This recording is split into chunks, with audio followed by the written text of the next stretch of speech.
Mummy ఏం వండుతోంది? నూనె ఇంతే. ఇంకా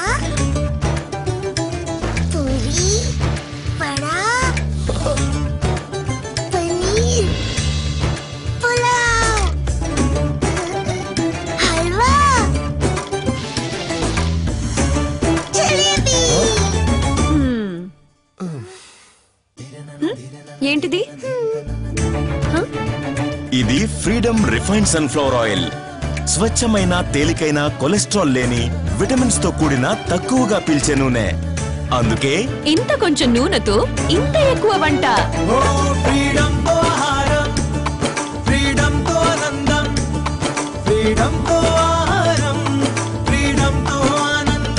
ఫ్రీడమ్ రిఫైన్డ్ సన్ఫ్లవర్ ఆయిల్.